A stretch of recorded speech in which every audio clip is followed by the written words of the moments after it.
So இந்த வீடியோவில் alien Walt ஒன்னுடைய detection வந்து கரெக்டாக வந்து இங்கே லாக் ஆகுதான்னு பார்க்கணும். லாக் ஆன IP address with time stamps அந்த பர்டிகுலர் ஐபி அட்ரஸ் கரெக்டாக ஃபயர்வாலில் போய் டினை விழுகுதாங்கிறத பார்க்கணும். அப்புறம் சில AlienVault threat intelligence APIs பற்றி நான் லாஸ்ட் வீடியோவில் பேசலை. ஸோ அதை நான் காட்டுறேன் அந்த இதை.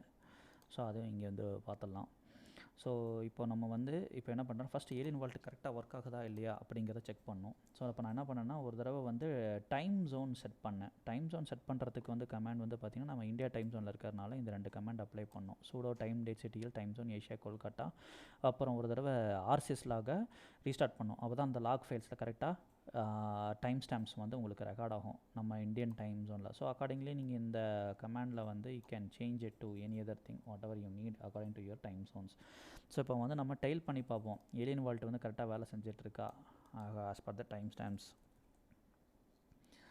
அப்புறம் அந்த லாக் ஃபைலை வந்து நம்ம வந்து ஃபயர்வாலில் போய் போட்டோம்னா அந்த ஃபயர்வால் அந்த டினை ஃபைல் இடிசி சிஎஸ்எஃப் டினை CSF.deny ஃபைலில் அந்த ஐபி ரெக்கார்ட் ஆயிருக்கா இல்லையாங்கிறத செக் பண்ணணும். ஸோ இப்போ வந்து பார்த்திங்கன்னா இப்போ லேட்டஸ்ட்டாக ஒரு லாக் ரெக்கார்ட் இருக்குது 1232 இந்த ஐபி. ஸோ இந்த ஐபி வந்து டினை ஃபைலில் விழுந்திருக்கணும்.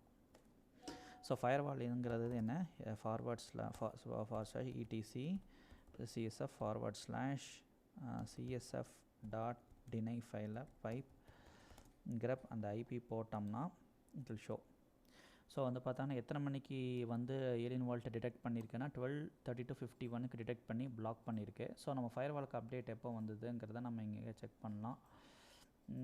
May 15 6:42 காட்டுது. ஸோ டைம் ஜோன் அது ஏன் அந்த டிஃப்ரென்ஸுங்கிறது பார்க்கலாம்.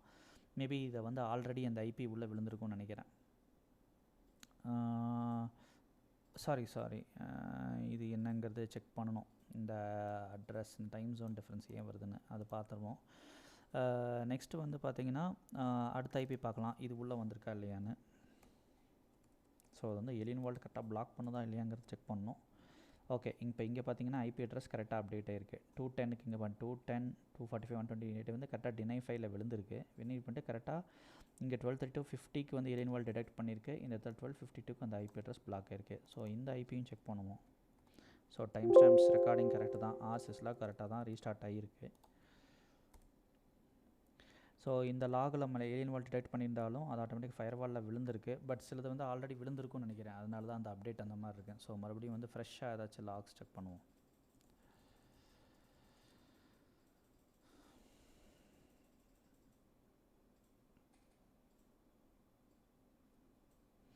புதுசாக ஏதாச்சும் ஏலியன் வால்ட் டிடெக்ட் ஆகுதான்னு தெரியல. ஸோ ஏதாவது ஸ்கேனிங் அட்டம்ஸ் அந்த மாதிரி இருந்தது அப்படின்னா புதுசாக ஐபி லாக் ஆகிறதுக்கு வாய்ப்பு இருக்குது. ஸோ அந்த ஐபி லாக் ஆகுதான்னு பார்க்கலாம்.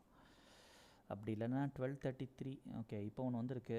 Ctrl+C நிறுத்துவோம். இந்த 152 ஐபி அட்ரஸை செக் பண்ணி பார்ப்போம்.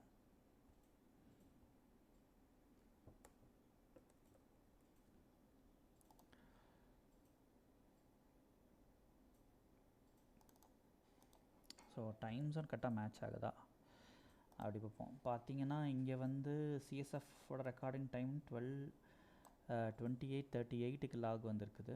ஸோ மேபி இது முன்னாடியே போட்டுருச்சுன்னு நினைக்கிறேன். ஸோ அடுத்த ஐபி அட்ரஸ் இதையும் செக் பண்ணலாம். கோஇன்சிடன்ஸ் இருக்கணும் கண்டிப்பாக. ஸோ இங்கே 12:34:45 இங்கே 6. ஸோ இதெல்லாம் முன்னாடியே அப்ளை பண்ணியிருக்குது, அது பிளாக் ஆகிருக்குது.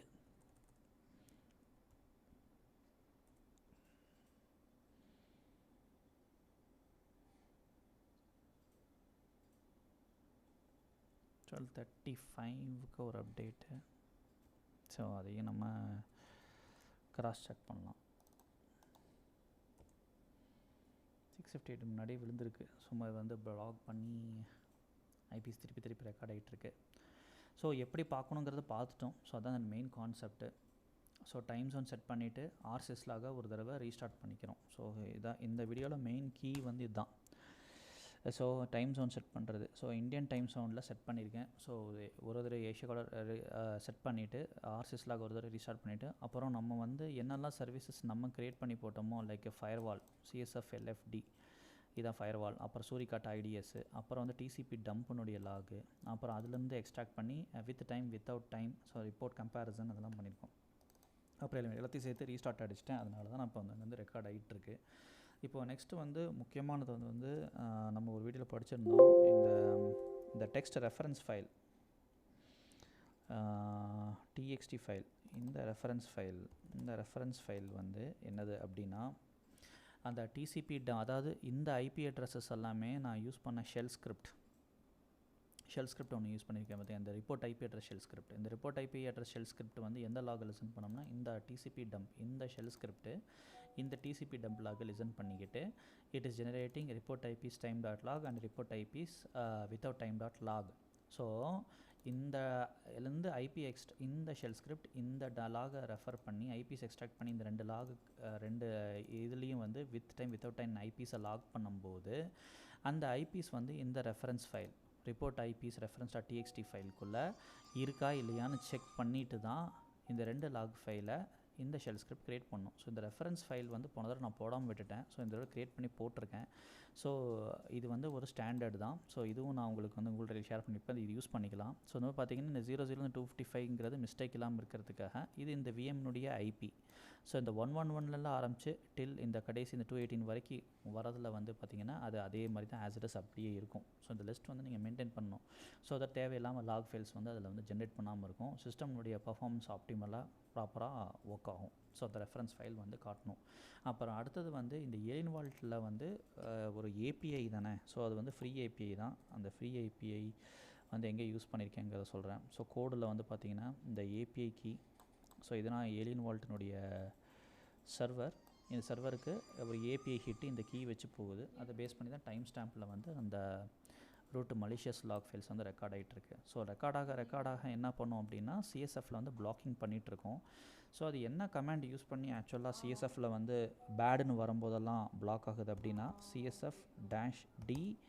ஸோ எந்த இடத்துல பேடுன்னு வருதோ அந்த இடத்துல வந்து இந்த இடத்துல ஐபி அட்ரஸ் வந்து விழுந்துட்டுருக்கும். அதான் இந்த கோட் அதுதான் ஆக்சுவலாக பண்ணிகிட்ருக்கு. ஸோ ஒரு ஐபியுமே அந்த இன்புட் ரெஃபரன்ஸ் ஃபைல் இங்கே கொடுத்துருக்கேன் பார்த்தீங்களா, வித்தவுட் டைம். ஸோ இதை வந்து ரீட் பண்ணிவிட்டு அந்த ஐபியை வந்து என்ன பண்ணோம்னா இந்த ஏபிஐ வெளியே அனுப்பும். ஸோ இந்த ஏபிஐ வெளியே அனுப்பிச்சிட்டு ஒரு ரெஸ்பான்ஸ் பேடுன்னு சொல்லி வரும். பேடுன்னு வரும்போது இதில் லாக் பண்ணிவிட்டு பேரலாக என்ன பண்ணோம்னா இந்த சிஎஸ்எஃப் நான் சொன்ன CSF-D ஐபி அந்த ஐபி அட்ரஸில் வந்து போட்டு பிளாக்கிங் பண்ணிடும். பிளாக் பண்ணிட்டு லாகையும் க்ரியேட் பண்ணும்.